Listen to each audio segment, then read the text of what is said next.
अब देखिए ये क्वेश्चन आप देख पा रहे होंगे, इसमें शिफ्टिंग नहीं लगानी है क्योंकि शिफ्टिंग वाला जो कंसेप्ट था वो बस 3 सवाल लिए थे उसको समझाने के लिए बेसिकली। आपको आशा कर रहा हूँ आपकी समझ गए होंगे शिफ्टिंग हमारी।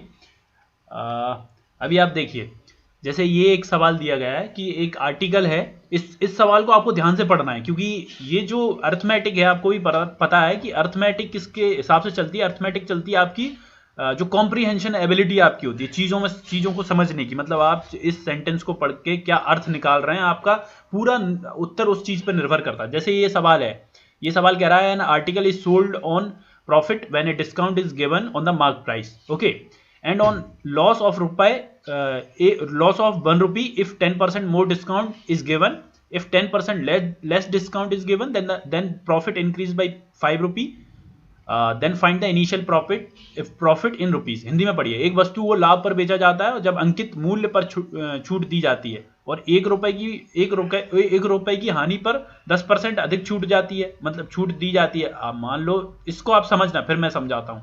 यदि 10% कम छूट दी जाती है तो लाभ होता है उसको 5 रुपए का, लाभ में 5 रुपए की वृद्धि होती है, तो प्रारंभिक लाभ ज्ञात कीजिए। इस सवाल को आप समझो पहले और इसका अर्थ निकालने की कोशिश करो। आपको ये सवाल थोड़ा गलत लग सकता है क्योंकि एक जगह तो आपको सीधी सीधी वैल्यू दी गई है कि इतना लाभ हो रहा है, एक जगह आपको लाभ की वृद्धि दी गई है। इस चीज को समझने की कोशिश कीजिए, आप इसको अटेम्प्ट कीजिए क्वेश्चन को, फिर अब करते हैं इसको सॉल्व। कर लिया अटेम्प्ट? क्या आंसर आ रहा? कैन नॉट बी डिटरमाइंड तो नहीं आ रहा ना? चलो ठीक है, हम करते हैं इसको, फिर देखते हैं कि आपने क्या गलती की है। आप उस चीज़ को एक नए कंसेप्ट के साथ इस चीज़ को समझने की कोशिश करें। जैसे कि कॉम्प्रीहेंड कैसे करते हैं आप, इसको समझिए कि एक आर्टिकल है, उसने किस पे बेचा कि उसने कुछ डिस्काउंट दिया और उसने उसको मान लो एक्स प्रॉफिट पे बेचा। इनिशियल प्रॉफिट उसकी एक्स मान लेते हैं हम। जब उसने जब उसने 10% डिस्काउंट और दिया तो क्या हुआ, मान लो उसने 10% एमपी का डिस्काउंट दिया तो उसको क्या हुआ कि उसको ना 1 रुपए की घाटा हुआ। मतलब पहले प्रॉफिट हो रहा था एक्स, अब उसको 1 रुपए का घाटा हो रहा है। तो मतलब कि पहले तो ये जो डिस्काउंट है ये क्या करेगा, पहले तो एक्स को कंपनसेट करेगा, मतलब जो प्रॉफिट था उसको 0 पे ले जाएगा, फिर माइनस में ले जाएगा। तो मतलब क्या हुआ, अभी जो 10% है मार्क प्राइस का वो किसके बराबर होना चाहिए, वो बराबर होना चाहिए, एक तो पहले का प्रॉफिट एक्स उसको कंपनसेट किया, लेकिन अभी वो और माइनस में जाएगा, मतलब कि एक ज्यादा और लॉस हुआ एक का, ये वैल्यू आ गई। अब उसने कहा कि अगर 10% जो एमपी का है वो 10% एमपी का कम दिया जाए डिस्काउंट, तो क्या होता है, तो उसको 5 रुपए की फायदा होती है। आप देखिए उसके जो फायदा में 5 रुपए की वृद्धि होती है, ना कि ये कि टोटल फायदा 5 रुपए का। आपको यहां कंफ्यूजन नहीं होना है, आपको यहां कंफ्यूज बिल्कुल नहीं होना है। एक्चुअली हम क्या करेंगे, अभी यहां x+5 लिख देंगे, बल्कि तो आप पढ़िए सवाल को, पढ़िए ध्यान से, तो आपको समझ में आएगा कि उसका जो ऑलरेडी जो उसको फायदा हो रहा था उसमें वृद्धि हुई है 5 की, वो किसकी वजह से हुई है, जो 10% डिस्काउंट वो नहीं दे रहा है ना, उसके वजह से। तो आपको क्या करना है, एक्स यहां मेंशन करने की जरूरत नहीं है क्योंकि उसने टोटल फायदे की बात थोड़ी ना की है, उसने हमसे बात की है वृद्धि की, और 10% के वजह से जो वृद्धि हुई है तो 5 रुपए, बस सिंपल हो गया। अब ये आप देखिए, ये तो बराबर हो गया ना, तो आप क्या करोगे, x+1 = 5, x की वैल्यू 4, आंसर क्या आया 4 आ गया ना x की वैल्यू। तो ऐसे आपको चीजों को कॉम्प्रीहेंड करना है, मतलब ये नहीं है कि आपने जो पहले से पढ़ रखा है उसको बस उठाया दे दिया। ये सवाल आप पहली बार पढ़ोगे आपको सवाल गलत लगेगा, जैसे कि मुझे लगा था, बल्कि ये गलत नहीं है सवाल, इसमें आप देखोगे ध्यान से तो ये जो पॉइंट मैंने आपको बताया है कि ये आपको ध्यान रखना है कि वृद्धि बताई है या टोटल आपको प्रॉफिट बताया है। ओके, तो उससे अगर आप यहाँ वृद्धि कर दो तो फिर तो ये आपका बहुत गलत आ जाता है, x+1 = x+5, तो x से x कट जाता, पॉसिबल ही नहीं था आंसर निकालना, और 1 = 5 कैसे हो सकता है। ठीक है, तो वो थोड़ा आप ध्यान से पढ़ेंगे चीजों को, तभी आपको अर्थमेटिक बनेगी। जैसे कि ये प्रश्न था, ये प्रश्न एक एग्जाम में आया हुआ है, याद नहीं आ रहा मुझे, या तो सीजीएल में आया है या फिर सीएचएसएल में आया है ये एग्जाम में प्रश्न। तो ऐसे प्रश्न आपको करते रहना है मेरे साथ। जैसे कि हम नेक्स्ट प्रश्न पे चलते हैं। ये एक प्रश्न है, आप अभी इसको देखेंगे कि इसको किस प्रकार कर सकते हो। आप इसको कई हजारों तरीके से कर सकते हो जैसे, लेकिन मैं जो तरीका आपको बताऊंगा वो सबसे बेस्ट होने वाला है। आप इसको शिफ्टिंग से भी कर सकते हो, और फिर मैं एक तरीका और बताऊंगा, 2 तरीका आपको बताऊंगा इस सवाल को करने के। पहले आप वीडियो को पॉज कीजिए और खुद ट्राई कीजिए, आपसे बनता है ये सवाल कि नहीं बनता। कर लिया? चलो ठीक है, अब मैं बताता हूं कि एक ट्राइंगल की बात कर रहे हैं, ये एक ट्राइंगल इनने बात कही है कि एक ट्राइंगल है एबीसी सॉरी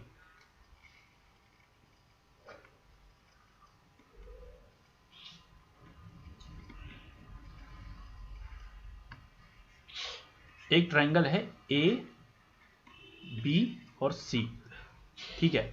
अब इनने कहा है कि जो ए बी है उसकी लेंथ इनने दी रखी है 80 सेंटीमीटर और पेरीमीटर दे रखा है पूरा 170 और ए बी सी है उसका एंगल दे रखा है 60 डिग्री।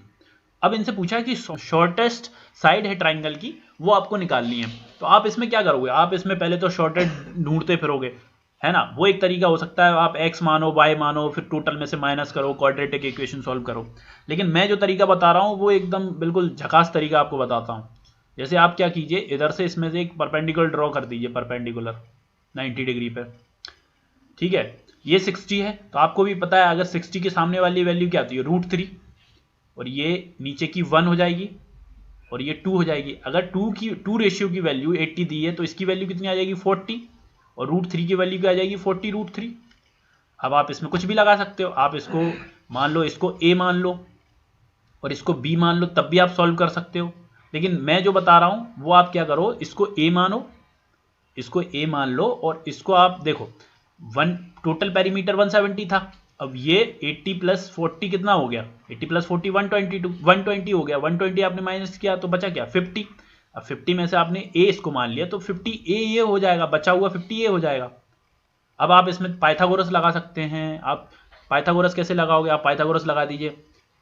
ये हाइपोटेनियस है, ये बेस है और ये अपना परपेंडिकुलर है। इसमें आप पाइथागोरस लगाओगे तो 40 का रूट 40 √3 का स्क्वायर प्लस a का स्क्वायर, है ना, और इधर आ जाएगा आपका 50 - a स्क्वायर 50 का होल का, ये ऐसे आ जाएगा।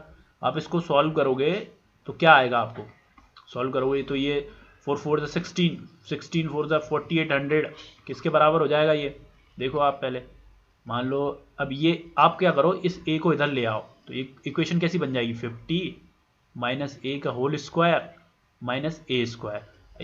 इसमें आप फॉर्मूला लगा सकते हैं a स्क्वायर - b स्क्वायर का, तो a + b और a - b, उससे आप इसमें से a की वैल्यू निकाल दोगे। जैसे 50 - a और -a किया और एक बार आपने क्या किया 50 - a प्लस a कर दिया तो प्लस a - a कट जाएगा, ये 50, ये क्या हो जाएगा 50 - 2a।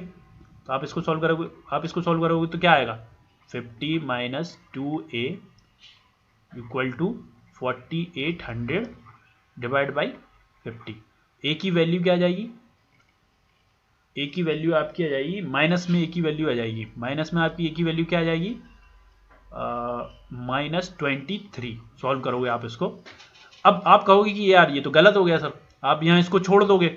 आप -23 कैसे किसी की साइड की माइनस में लेंथ कैसे आ सकती है। तो आपको क्या करना है, ये आपको वही जो मैंने आपको रिमाइंडर बताया था ना कि अगर रिमाइंडर नेगेटिव में आ जाता है तो आप क्या करते हो, नेगेटिव में आ जाते हो तो अपन टोटल में से माइनस कर देते। मतलब कि अपन ने जो माना है, जो अपन ने ये परपेंडिकुलर डाला है वो एक्चुअली इधर डालना था हमको परपेंडिकुलर, तो आंसर सही आ जाता। तो अभी क्या करोगे आप, इसको 40 था, ये लेंथ 40 थी, तो आप आंसर निकालने के लिए क्या करोगे 40 - 23, तो आपका आंसर क्या आ जाएगा 17 इज द आंसर। जो आपसे क्या पूछा गया था, शॉर्टेस्ट साइड का जो लेंथ पूछी थी वो आपको पता चल गई और यही हमारा आंसर होगा। तो आई होप आपको ये चीज़ समझ में आ रही होगी कि किस प्रकार हम जो शिफ्टिंग है उसको यूज़ कर सकते हैं और किस प्रकार हम चीज़ों को आसान बना लेते हैं। थोड़ा सा कंस्ट्रक्शन कीजिए और चीज़ें बहुत आसान हो जाती हैं। अब मान लो आप इसको और दूसरे तरीके से कर भी सकते हो तो वो काफ़ी टाइम कंज्यूमिंग है। ओके।